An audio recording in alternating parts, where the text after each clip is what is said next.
Well, there are plenty of ways of beginning a video about a crazy, crazy race like the British Grand Prix. But I think really I need to start with an explanation of the weather. There I was glibly saying after the qualifying video, of course, Zak Brown and McLaren could know that it's going to rain like crazy on Sunday and they're going to win by 100 miles.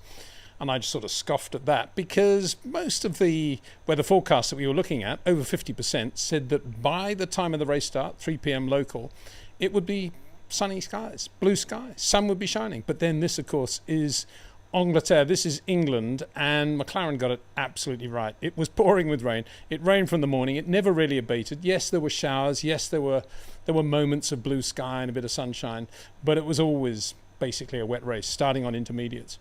So, yeah, that's the first point. McLaren did effectively win by 100 miles. They had an unbelievable car in the wet because they were running so much downforce, because it's such a great car anyway. But we saw yesterday how much relative downforce they were running, and it perfectly suited them in the rain. Max Verstappen on the pole, a little bit slow off the line, but managed just to edge into turn one ahead of Oscar Piastri. But Oscar was all over him on intermediates. Yes, there were already safety cars and things going on, but whenever the race was restarted, Oscar was all over Max. It was only a matter of time, 4 or 5 laps, when he was passed with DRS and through into Stowe Corner. And from that point onwards, Max had no chance of beating Oscar Piastri, and his main race then was going to be defending P2 against Lando Norris, and Lando would have got him in the end, but it all went wrong when Max's intermediates went off much faster than the McLaren's. We talked about the tyre management situation yesterday, Red Bull versus McLaren, and then it went from bad to worse for Max when he put on the new inters, and then subsequently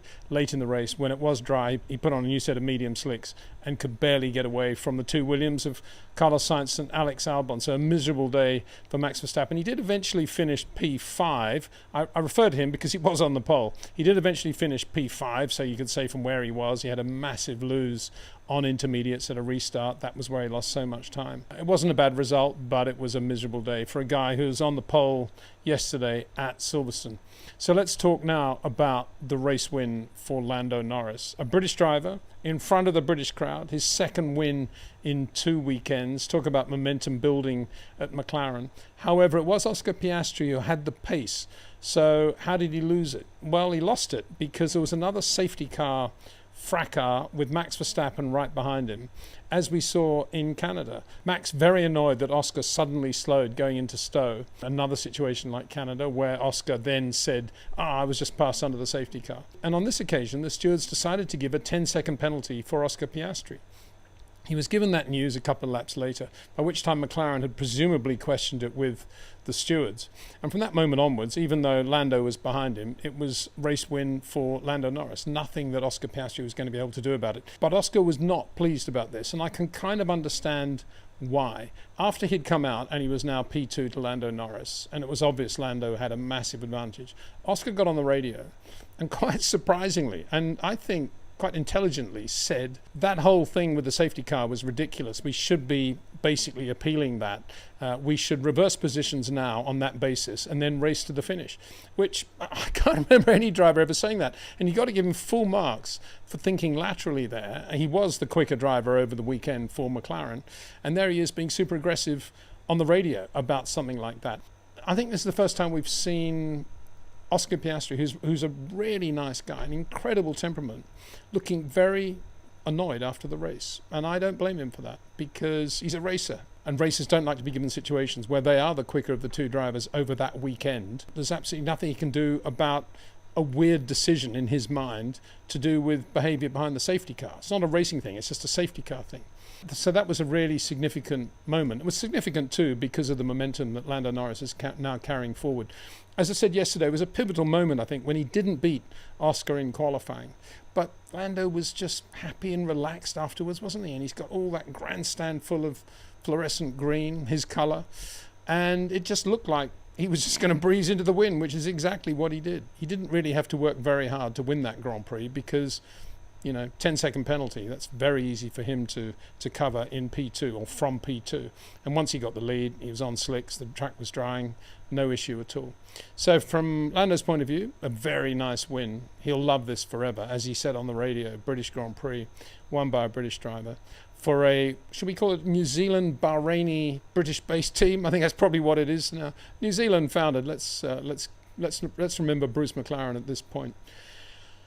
Then the other big news, this crazy race. The other big news was that Nico Hulkenberg finished third for Sauber. Now, I'm not going to say yet again, that's the car that Carlos Sainz could have been in. Forget about all that. I've said all that a million times. What I'm going to say is this was the first ever podium finish for Nico Hulkenberg. Unbelievably. Talk about deserved. Almost from the back of the grid, as he normally is these days. Drove absolutely superbly. Incredible pressure at the end of the race. And Lewis is on used soft tyres. Nico was on new mediums. Incredible pressure from Lewis towards the end of the race, but no mistakes from Nico at all to finish third. And how is this for a stat? This was the first ever podium finished for Nico Hulkenberg, finished third for Sauber. And for Lewis Hamilton, it was the end of a 12-race consecutive podium finish at Silverstone at the British Grand Prix. And he finished fourth anyway. He's had 2 fourths, actually. He finished fourth to Fernando years ago, 2013, just behind him. And he was nearly third today. So if you include those 2 finishes when he nearly finished third, that would have been 14 consecutive podiums for Lewis at Silverstone. But he didn't get the podium today. And effectively, the run was ended by Nico Hulkenberg. I mean, if you'd done a poll before the race and you said Lewis Hamilton is not going to finish third here, his run's going to come to an end, who is going to take that position from him? I don't think anybody at Silverstone, anybody watching Formula One worldwide would have said Nico Hulkenberg. Well, congratulations to Nico. Top man, amazing racing driver, incredibly versatile in all conditions, very good. He's driven bad cars most of his career, so he knows how to drive reasonably bad cars very, very well. And what a deserved result. And at the same time, Jonathan Wheatley, having gone to Sauber, everything has just gone right. I mean, it's a classic example of when you go to a team that's down, it can only go up.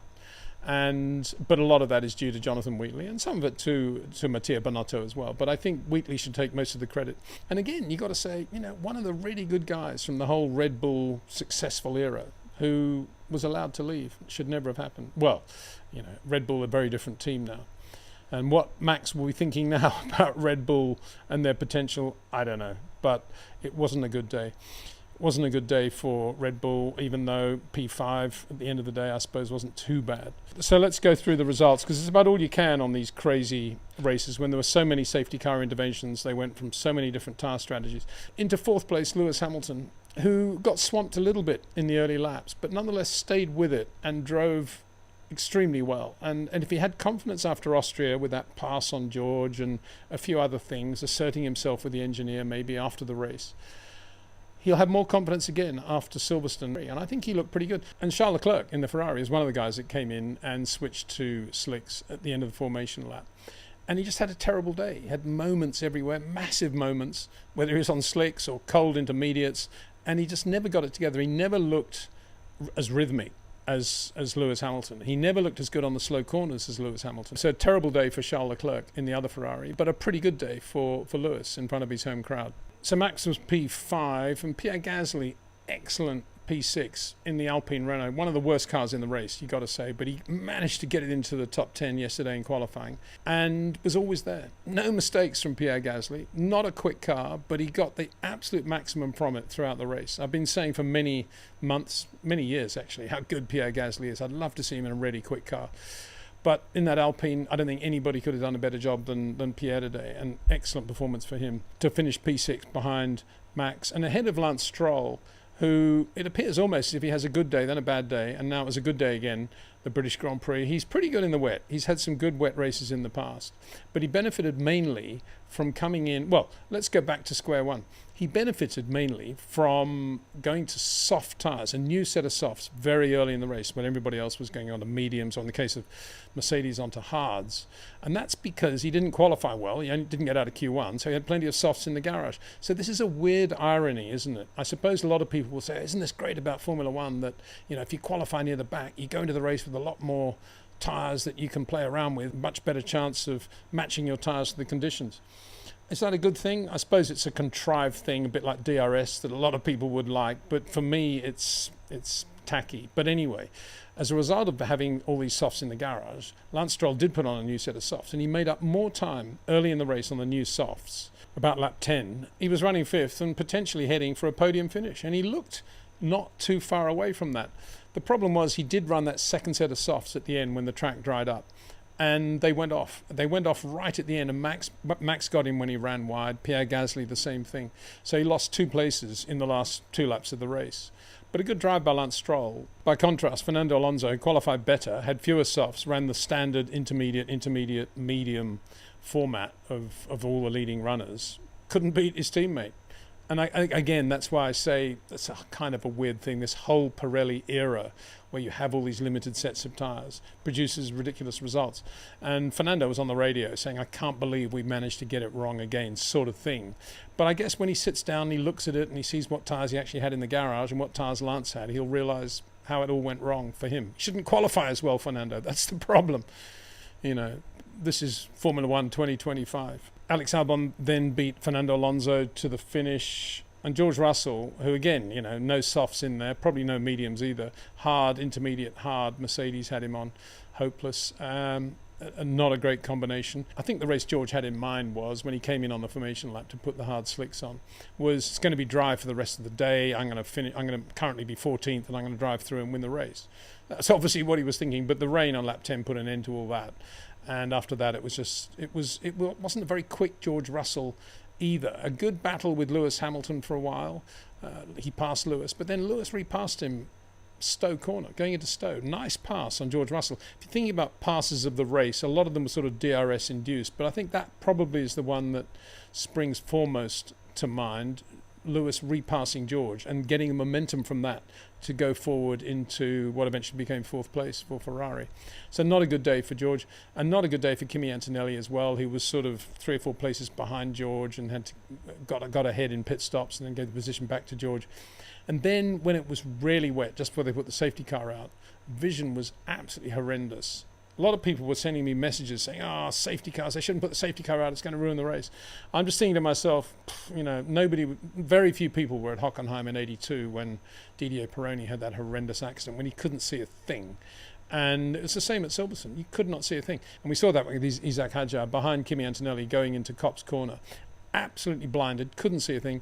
Antonelli obviously braked early or did something, and Hadjar just went straight into the back of him. Quite a big shunt on the outside of Copse. Nobody hurt, fortunately. Brings me back to the 85 Portuguese Grand Prix, of course, when Nigel Mansell started from the pit lane and finished 5th, passing cars everywhere. Terrible spray. I don't think, though, that the spray was as bad then in the 80s as it is now. I think it stands more. It just sits there in the air, whereas from my memory from the mid-80s was that it was like a rooster tail spray, and if you dodged either side, it was relatively clear. But that's not the case in Formula 1 today, partly because of the diffusers and everything else I guess they have.